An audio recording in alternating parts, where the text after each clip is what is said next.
Hey friends, Andrew here. Welcome back to Joe Tutorial. And if you're new, special welcome to you. In this video, I'm going to show you how to activate your job post on OnlineJobs.ph.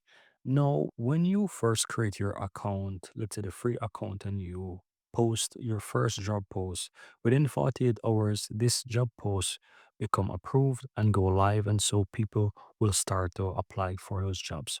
But right after you have this opportunity to have the job post, then after some time, the job post automatically get paused. And so you'll notice that once you upgrade your account, you will see that the job post is paused.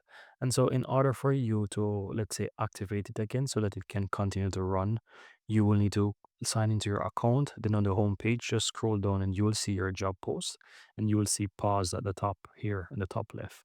So you click there and then you click activate.